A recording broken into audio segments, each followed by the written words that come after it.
ഇന്ന് നമുക്ക് മക്രോണി വെച്ചിട്ട് ഉണ്ടാക്കാൻ പറ്റും നല്ലൊരു ഈസി റെസിപ്പി ട്രൈ ചെയ്ത് നോക്കാം. കുട്ടികളൊക്കെ വിശക്കുന്നതെന്ന് പറയുമ്പോൾ പെട്ടെന്ന് നമുക്ക് കൊണ്ടൊരു അരമണിക്കൂർ കൊണ്ടൊക്കെ ഉണ്ടാക്കിയെടുക്കാൻ പറ്റുന്ന നല്ലൊരു ഈസി റെസിപ്പി തന്നെയാണ്. കുറച്ച് വൈറ്റ് സോസും വെജിറ്റബിൾസൊക്കെ വെച്ചിട്ടുണ്ടാക്കുന്നതാണ്. അപ്പോൾ പെട്ടെന്ന് തന്നെ നമുക്ക് റെസിപ്പിയിലേക്ക് കിടക്കാം. എങ്ങനെ ഉണ്ടാക്കാൻ നോക്കാം.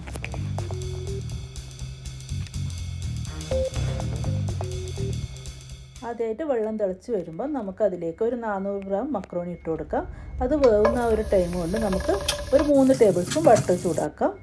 ബട്ടറിലേക്ക് ഒരു 2 ടേബിൾ സ്പൂൺ നിറച്ചും മൈദ ഇട്ട് കൊടുക്കാം. എന്നിട്ട് ചെറിയ തീയിൽ വെച്ചിട്ട് നന്നായിട്ട് ആ മൈദയുടെ ആ ഒരു പച്ചമണം മാറുന്ന വരെ കുക്ക് ചെയ്തെടുക്കാം. ഇപ്പം കണ്ടില്ലേ, മൈദയൊക്കെ നന്നായിട്ട് കുക്കായി വന്നിട്ടുണ്ട്. ഈ ഒരു ടൈമിൽ നമുക്ക് ഒരു 3 കപ്പ് പാൽ ചേർത്ത് കൊടുക്കാം. അപ്പോൾ ആദ്യമായിട്ട് ഉണ്ടാക്കുന്നവരൊക്കെ ആണെങ്കിൽ മൈദയിലേക്ക് പാൽ ഒന്നിച്ച് ചേർക്കാണ്ട് കുറേശ്ശെ ചേർത്തിട്ട് ഒന്ന് മിക്സ് ചെയ്ത് കൊടുക്കണേ, ഇല്ലെങ്കിലും മൊത്തം കട്ടയായി പോവും. ഞാനിപ്പോൾ ഒന്നിച്ച് തന്നെ ചേർത്ത് കൊടുത്തിട്ടുണ്ട്. ഇത് നന്നായിട്ടൊന്ന് മിക്സ് ചെയ്ത് കൊടുക്കണം, അല്ലെങ്കിൽ ആ മൈദയൊക്കെ അവിടെ ഇവിടെ കട്ടയായിട്ട് നിൽക്കും. അപ്പോൾ ഒരു ഹാൻഡ് വിസ്ക് വെച്ചിട്ടോ അല്ലെങ്കിൽ ഒരു വുഡൻ സ്പൂൺ വെച്ചിട്ട് നന്നായിട്ട് തന്നെ ഒന്ന് മിക്സ് ചെയ്ത് കൊടുക്കുക. അപ്പോൾ തുടക്കക്കാരൊക്കെ ആണെങ്കിൽ ഒരിക്കലും ഇതുപോലെ മിക്സ് ചെയ്ത് കൊടുക്കരുത്. കുറേശ്ശെ പാലൊഴിച്ചിട്ട് മിക്സ് ചെയ്ത് കൊടുക്കുക. ഇനി ഇതിലേക്ക് നമുക്ക് ഒരു മാഗിയുടെ ചിക്കൻ ക്യൂബ്സ് ഇട്ട് കൊടുക്കാം. വേറെ ഉപ്പൊന്നും ഞാൻ ഇതിലേക്ക് ചേർത്ത് കൊടുക്കുന്നില്ല. ഈ ഒരു മാഗി ക്യൂബ്സ് തന്നെ ധാരാളമാണ് ഇതിന്. നന്നായിട്ട് തന്നെ ഒരു മീഡിയം ലോ ഫ്ലെയിമിൽ വെച്ചിട്ട് നന്നായിട്ട് മിക്സ് ചെയ്ത് കൊടുക്കുക. ഇപ്പോൾ നിങ്ങൾക്ക് കാണാൻ പറ്റുന്നുണ്ടാവും നല്ലൊരു ക്രീമി ടെക്സ്ചറിലേക്ക് ഇത് വന്നിട്ടുണ്ട്. ഇനി ഇത് ഒരു 10 മിനിറ്റെങ്കിലും ചെറിയ തീയിൽ വെച്ചിട്ട് നന്നായിട്ടൊന്ന് ഇളക്കി കൊടുക്കുക. അപ്പോൾ ഇതൊന്ന് കുക്കായി വരുന്ന ഈ ഒരു ടൈമിൽ നമുക്ക് കുറച്ച് കുരുമുളക് പൊടിയും ചില്ലി ഫ്ലേക്സൊക്കെ ചേർത്ത് കൊടുക്കാം. അപ്പോൾ ഞാനിവിടെ ഒരു 1/2 ടീസ്പൂൺ കുരുമുളക് പൊടി ചേർത്ത് കൊടുക്കുന്നുണ്ട്. അതുപോലെ ഒരു 1/2 ടീസ്പൂൺ ഗാർലിക് പൗഡർ ചേർത്ത് കൊടുത്തിട്ടുണ്ട്. ഇതൊന്നും കട്ടയൊന്നും ഇല്ലാണ്ട് നന്നായിട്ട് മിക്സ് ആകുന്നവരെ നല്ലതുപോലെ ഒന്ന് മിക്സ് ചെയ്ത് കൊടുക്കുക. ഇനി ഇതിലേക്ക് ഒരു 1/2 ടീസ്പൂൺ ചില്ലി ഫ്ലേക്സും കൂടി ചേർത്ത് കൊടുക്കാം. നമ്മുടെ ഈ ഒരു സോസിൽ മാഗിയുടെ ആ ഒരു ചിക്കൻ്റെ സ്റ്റോക്കൊക്കെ ചേർത്തുകൊണ്ട് തന്നെ നല്ലൊരു ടേസ്റ്റ് ഉണ്ട്. ഈ ഒരു വൈറ്റ് സോസിന് മീഡിയം ലോ ഫ്ലെയിമിൽ വെച്ചിട്ട് നല്ലതുപോലെ ഇളക്കിക്കൊണ്ടേ ഇരിക്കുക. ഈ ഒരു ടൈമിൽ നമ്മുടെ മക്രോണി കുക്കായിട്ടുണ്ടോ എന്ന് ചെക്ക് ചെയ്ത് നോക്കുക.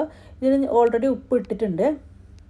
അപ്പോൾ ഇതിങ്ങനെ എടുത്തിട്ട് പെട്ടെന്ന് പൊട്ടുന്നുണ്ടെങ്കിൽ ഇത് കുക്കായി എന്നർത്ഥം. അപ്പോൾ ഇത് കുക്കായിട്ടില്ല, കുറച്ചും കൂടി ആവാനുണ്ട്. അപ്പോൾ നമ്മുടെ വൈറ്റ് സോസും ഏകദേശം ആയി വന്നിട്ടുണ്ട്. ഇപ്പം നമ്മുടെ മക്രോണി കുക്കായി വന്നിട്ടുണ്ട്. ഇതിലേക്ക് കുറച്ച് ഓയിലും കൂടി ചേർത്തിട്ട് ഒന്ന് മിക്സ് ചെയ്ത് കൊടുക്കുക. 1 ടേബിൾ സ്പൂൺ ഓയിലൊക്കെ ചേർത്ത് കൊടുത്താൽ മതി. ഒന്ന് മിക്സ് ചെയ്തിട്ട് നമുക്കിത് സ്ട്രെയിൻ ചെയ്തെടുക്കാം. അങ്ങനെ ആകുമ്പോൾ ഒട്ടിപ്പിടിക്കൊന്നുമില്ല. അപ്പോൾ നമ്മുടെ വൈറ്റ് സോസും കണ്ടില്ലേ നല്ലതുപോലെ കുറുകി വന്നിട്ടുണ്ട്. ഇനി ഇത് അധികം കുറുക്കിയാൽ ഒരുപാട് അങ്ങ് തിക്കായി പോകും. അപ്പോൾ നമുക്കിത് ഇവിടെ വെച്ചിട്ട് തീ ഓഫ് ചെയ്യാം.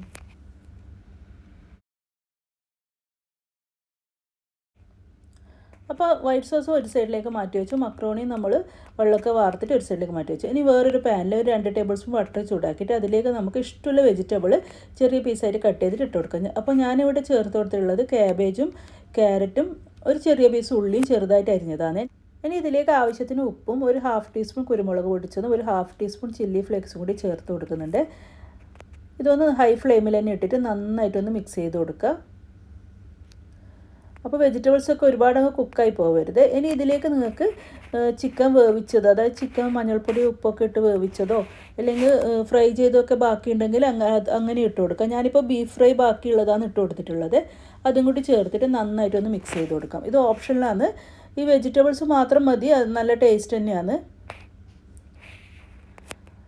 അപ്പോൾ അതും കൂടി നല്ലതുപോലെ മിക്സ് ചെയ്തതിന് ശേഷം നമ്മുടെ കുക്ക് ചെയ്ത് വെച്ച മക്രോണി ഇതിലേക്ക് ഇട്ട് കൊടുത്തു. ഇനി നല്ലതുപോലെ ഒന്ന് മിക്സ് ചെയ്ത് കൊടുക്കുക. അപ്പോൾ വെജിറ്റബിൾസിനൊന്നും ഒരു കറക്റ്റ് അളവൊന്നുമില്ല. നിങ്ങൾക്ക് എത്രത്തോളം വെജിറ്റബിൾസ് വേണോ അത്രത്തോളം ചേർത്ത് കൊടുക്കാം. ഓവർ കുക്ക് ആവാതിരുന്നാൽ മതി, അല്ലെങ്കിൽ ഓവർ കുക്കായി അത്ര ടേസ്റ്റ് ഉണ്ടാവില്ല. അപ്പോൾ അത് മിക്സ് ചെയ്തതിന് ശേഷം നമ്മുടെ വൈറ്റ് സോസ് ഇതിലേക്ക് ചേർത്ത് കൊടുക്കാം. അപ്പോൾ വൈറ്റ് സോസ് കുറച്ച് തണുത്തപ്പോൾ നല്ലതുപോലെ തിക്കായി വന്നിട്ടുണ്ട്. നിങ്ങൾക്ക് വേണമെന്നുണ്ടെങ്കിൽ കുറച്ച് ചൂടുപാൽ ഒഴിച്ചിട്ട് ഒന്ന് ചൂടാക്കി എടുത്താൽ കുറച്ചും കൂടി ലൂസായി കിട്ടും. ഞാനിപ്പോൾ ഇതിങ്ങനെ തന്നെ ഒഴിച്ചിട്ട് ഒന്ന് മിക്സ് ചെയ്ത് എടുക്കുകയാണേ. ലാസ്റ്റ് കുറച്ച് ചൂടുപാലും കൂടി ഞാൻ ഇതിലേക്ക് ചേർത്ത് കൊടുക്കാമെന്ന് ഉദ്ദേശിക്കുന്നത്. അപ്പോൾ ഇനി ഇതിലേക്ക് നമുക്ക് കുറച്ച് ചീസ് ചേർത്ത് കൊടുക്കാം. ഒരു 1/2 കപ്പോളം ചീസ് നമുക്കിതിലേക്ക് ചേർത്ത് കൊടുക്കാം. കൂടുതൽ ചീസ് വേണമെങ്കിൽ കൂടുതൽ ചേർത്ത് കൊടുക്കാം. ഇനി ചൂടോടുകൂടി തന്നെ നന്നായിട്ടൊന്ന് മിക്സ് ചെയ്തെടുക്കാം. ആ ചീസൊക്കെ ഒന്ന് നന്നായിട്ട് ഇതിലേക്ക് മിക്സായിട്ട് നല്ലതുപോലെ മെൽട്ടാകുന്നവരൊന്ന് മിക്സ് ചെയ്ത് കൊടുക്കുക. ഇതിങ്ങനെ തന്നെ ചൂടോടുകൂടി കഴിക്കാനാണ് ടേസ്റ്റ്. അപ്പോൾ ഇതിപ്പോൾ തന്നെ സെർവ് ചെയ്യുന്നുണ്ടെങ്കിൽ ഇതിലേക്ക് ഈ ഒരു ടൈമിൽ തന്നെ ചൂടുപാൽ ചേർത്ത് കൊടുക്കാം. എനിക്ക് കുറച്ച് കഴിഞ്ഞിട്ടാണ് സെർവ് ചെയ്യുന്നുണ്ടെങ്കിൽ ആ ഒരു ടൈമിൽ കുറച്ച് ചൂടുപാൽ ഒഴിച്ചിട്ട് മിക്സ് ചെയ്താൽ മതി. അപ്പോൾ ഞാനിപ്പോൾ ഇതിലേക്ക് ചൂടുപാൽ ഒരു 1/2 കപ്പ് ഒഴിച്ചിട്ട് നന്നായിട്ടൊന്ന് മിക്സ് ചെയ്ത് നോക്കുന്നുണ്ട്. ഈ ഒരു ടൈമിൽ ഉപ്പൊക്കെ വേണമെങ്കിൽ ചേർത്ത് കൊടുക്കാം. കണ്ടില്ലേ, ഇപ്പോൾ നല്ലൊരു ക്രീമി പാകത്തിനായിട്ടുണ്ട്. ഇനി ഇത് ചൂടോട് കൂടി തന്നെ സെർവ് ചെയ്യാം. അപ്പോൾ നമ്മുടെ ടേസ്റ്റി ആയിട്ടുള്ള മക്രോണി ഇവിടെ റെഡിയാണ്. നിങ്ങൾ എന്തായാലും ഒന്ന് ട്രൈ ചെയ്ത് നോക്കണം. നമ്മൾ റെസ്റ്റോറൻറ്റിൽ പോയിട്ടൊക്കെ കഴിക്കുന്ന ആൽഫ്രെഡോ പാസ്ത ഇല്ലേ, ഏകദേശം അതേ ടേസ്റ്റ് തന്നെ ഇതിന് കിട്ടുന്നുണ്ട്. അപ്പോൾ വീഡിയോ ഇഷ്ടമായിട്ടുണ്ടെങ്കിൽ ലൈക്ക്, ഷെയർ, കമൻറ്റ്, സബ്സ്ക്രൈബ് ഒക്കെ ഒന്ന് ചെയ്യുക. ഇൻഷാ അല്ലാഹ് ഇനി അടുത്ത വീഡിയോ ആയിട്ട് വരുന്നവരെല്ലാവർക്കും താങ്ക് യു. അസ്സലാമു അലൈക്കും.